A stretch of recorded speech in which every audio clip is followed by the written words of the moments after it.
All right, guys. Welcome once again to the podcast. And yeah, super excited for today's episode with Alice Ding from MiApple, right? I hope that I'm pronouncing it correctly, Alice. Yes, MiApple. Awesome. So, yeah, super excited for this conversation. We're going to talk about SEO, specifically about really a really interesting story that Alice can share with us about how to grow an SEO agency, how to manage a team of people worldwide, a little bit of a really particular niche that you're working in, right? I think that this is something that is not heard about that much nowadays. But yeah, super excited to connect with you, Alice, and I hope that we can make the most use of your time. Now that you're going to be sharing 20 minutes with us on today's episode. But yeah, that aside, I would love it if you can maybe introduce a little bit yourself and let us know who you are, what you guys do at MiApple, and from there, we're going to start with the conversation. Yeah, sure. So it all started in 2015 when I decided to plant the seed of MiApple company in the digital marketing world. So we started humbly from a small size full service agency with a few employees to a progressing and growing company. We served all kinds of clients at first, such as restaurants, e-commerce, fashion, real estate industry, and so on. Then we found our niche part, golf industry, and we found our strongest points, SEO and marketing automation. So use of SEO search engine optimization also boosts the number of local clients. It's very important in the local business and even in the golf industry, since many people use Google search or maps to find the local business. More than that, yeah, we have a marketing automation software for tea time reservation management and online payments. So we are now more than just a digital marketing agency. We are the business field that will drive our client growth business to the road to success. Awesome. You know, out of curiosity, Alice, why is it that you guys decided to start on SEO? Like, did you have any background prior to starting the agency? Or just that was what you were naturally the best at? Or, I mean, what is the reason you decided to go for SEO as your main core service? Yeah, so at the start of the company, one of our co-founders is very good at SEO at this moment. Yeah, Okay. and also we have a lot of clients that who needs SEO, and that's why there's like local business there. So that's why we started with SEO. Oh, awesome. You know, Alice, one of the things that, I mean, we connected for the first time like 2 weeks ago or something, right? The first time that we had a call. But one of the biggest things I wanted to ask you, because I know that a lot of people might be interested in learning SEO and how to apply this and etc. But I wanted to ask you for some specific, let's say, guidelines or strategies that you would like to share with the listeners on maybe how to use SEO to grow a local business, whether that is restaurants or whatever it might be. Maybe how some general tips that you can share, number one, and number two, how you maybe it would be interesting to see like how you guys use this for the golf industry, like how you guys go about SEO for golf in the industry. Okay, sure. Yeah, so there are lots of ways. I mean, there are a few ways to of getting customers for SEO agencies. So one of the most costliest and effective ways is that we are using now is data crawl from the local list of the yellow pages and LinkedIn. So yeah, so there's like you can see lots of yellow pages from internet. Let's say if you are targeting, for example, you are targeting news and entertainment clients. So you may get the client contact information from a related yellow page. If you Google search there are many restaurant yellow page that you can find for there. And then you may hire one data crawl specialist to do all of this information for you, maybe from Upwork, the price is very low. So the specialist will scrap the data from a bunch of yellow pages you provided and remove the duplicate ones. So then at least you draw the golf course name and the general contact information. But we don't need the general information. We need the decision makers, owner's phone and email, and his phone number maybe, right? So here, however, you cannot find this from the yellow page. That's the step I will talk about next. So that's the secret weapon that really helps you to get the decision makers' contact information. So yeah, for golf area, so most of the owners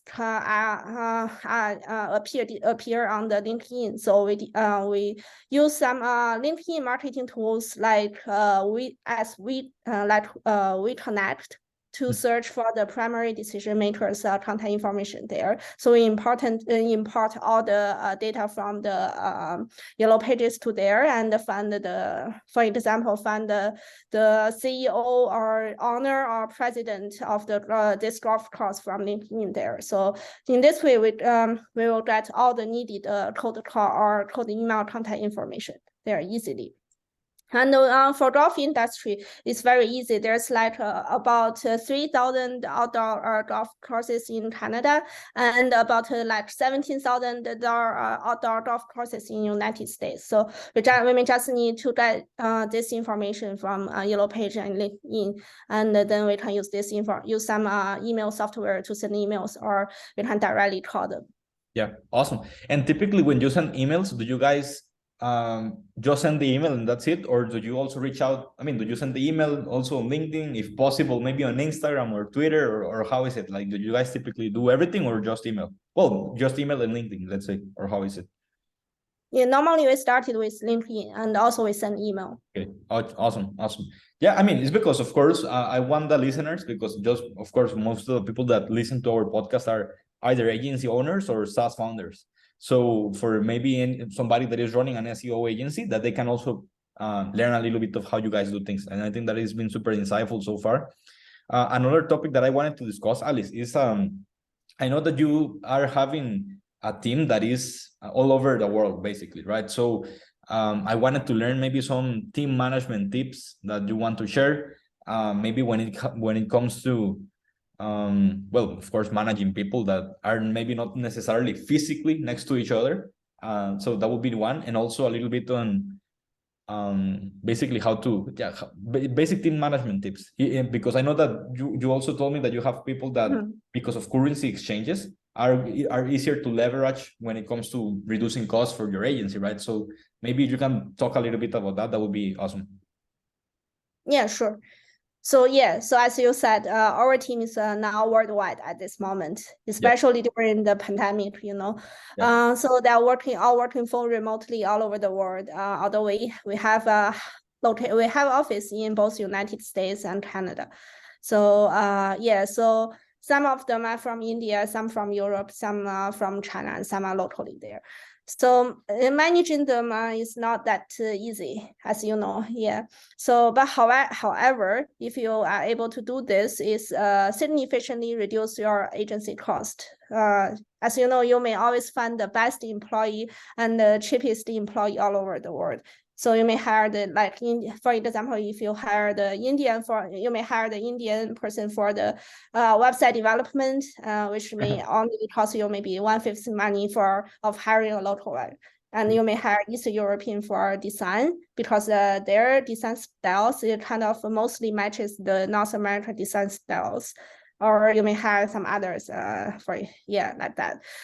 So this will lower your agency operation cost a lot, and you may find these people from there's lots of freelancer website like Upwork is one of the most common ones you know, and also you can find some others from Fiverr, TopTal, another platform. There's lots of freelancer platform there. So you may filter maybe give them some small tasks and filter your employees and try to find the best one as soon as you can. Yeah, so this is how we choose a remote person there. And to manage the remote, remote team, we are using some time management software as well, such as the HubStaff. I'm not sure if you used that before. There's lots of similar ones. Yeah, that's so for yeah. No, yeah, definitely. One tool that we use, we are really, something that we like doing is actually focus on using a small stack of platforms that work well in a systematically manner. So for example, we use ClickUp inside for operations and for client delivery. And inside of ClickUp, there are different options for maybe tracking time, managing what everybody's working on, etc., and delegation. So I have not used that platform in the past, but of course we understand like how important it is to actually manage both time and track time, and mostly when you are getting paid in projects, etc. But yeah, please continue. Yeah, we have some employee using ClickUp as well. Yeah, Okay. so for HubStaff, it's like something like it records. It's similar to ClickUp, and it records your work time from each projects. And the most thing is it randomly captures a screenshot from your computers. So in this way, you can manage your remote employees well, even though they're not at the office. So you can check what they are doing from the screenshot there. So that's one way we manage using the time management software to manage the remote employees. Also, we need employees to submit timesheet every week, so we can track how well is this project going, and use these timesheets as reference to build the client invoice. Yeah. Besides this, we have as usual, we have some regular meetings every week and stand-up meetings every day. Awesome.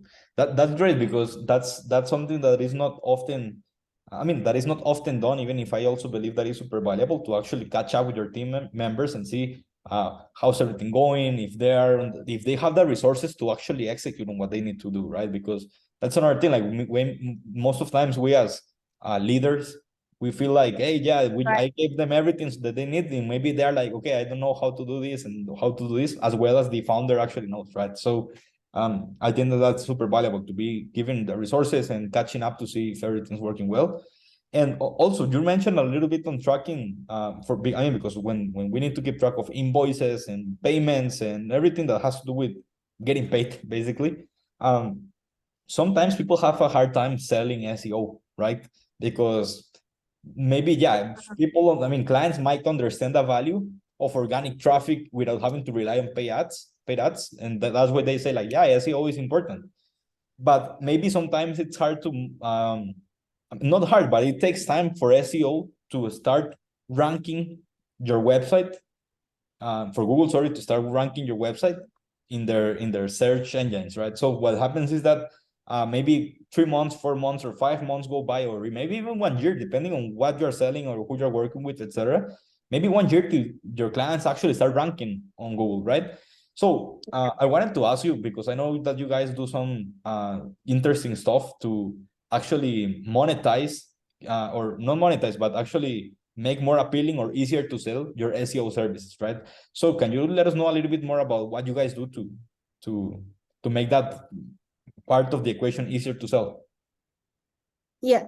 So for to build a trust with the clients, we usually sell our web design service first, which is this is also very important for SEO, because it is related to the content. When you have a website, the SEO is mostly kind of like you need to do something with the content there first, and your website URL will be appeared on the Google search, right? Yeah. So this is like a very smaller project that clients may want to cooperate with, and without a website, you cannot even do the SEO part. So we are trying to sell this first until they like build some trust. So we can do the SEO project next for the next step there. Yeah.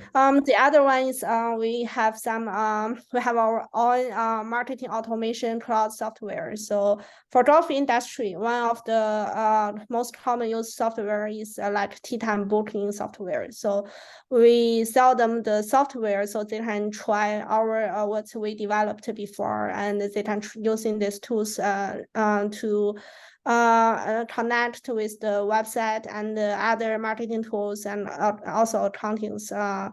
And if they like it, they may have another business with us, like SEO. Besides that, we have some other things like we sell the SEM, like if they don't have enough budget. I know the SEO budget is sometimes big, so we can provide them some SEM projects like first, and if they see some progress for their websites and for their rankings, they may started to consider about some larger projects and may consider about the Google search thing. Yeah. Awesome. No, that's actually super valuable, Alice. And mostly, I think that for people that have an SEO agency, it's important to actually understand that because I know that a lot of people may have that struggle, that they are like, hey, how can I make my clients actually see the ROI or the value of what I'm doing, even when they are maybe not ranking right there, right? So yeah, it's important to have some fast action or something that allows to monetize your services. I mean, that makes your clients monetize something with your agency, maybe before they start to rank, because that's also going to get their goodwill. They're going to be happier about having done business with you, etc. Right? But yeah, Alice, one thing that I always like to ask to the podcast guests that we have is actually, I mean, and I want to give you 1 minute so that you can talk about whatever you want. And what I mean by that is that because there are going to be some people that might be listening to the podcast and that they're going to be like, all right, so I like what this girl Alice is saying. I will go and check out MiApple. There might be other people that this is the last time that they hear about you. But what I want to do is to ask you one piece of advice or one thing that you would like to tell the listener on the other side of the podcast. Maybe it can be business related, maybe it's not. Maybe basically anything that you would like to share with the audience, literally anything. Yeah, sure. There are too many things to share. Yeah. So maybe one thing is like for agency, I think I would say always the management and the cost and choosing clients is the most important thing for the agency. Yeah, cool. And another thing might be if there's any TV show, movie, or book that you would like to recommend the audience. That's a little bit more personal. So anything that you would like to recommend to the audience that, I mean, maybe your favorite book, your favorite movie, or your favorite TV show. So recently I watched some digital marketing shows, podcast, and there. So I would recommend one like digital marketing podcast there. So it's one I forgot the name. It's with Neil Patel, and it's about the SEO stuff. Yeah. It's it's very a valuable. marketing show, I think that is called, right? Something like that. Yeah. Right. So it's very valuable for SEO service there. So if you follow that podcast, you will learn a lot about the basic SEO stuff there. Awesome. Love it. Thank you, Alice. Thank you very much for your time. It's been really a pleasure. And yeah, let's keep chatting soon, okay? Yeah, sure.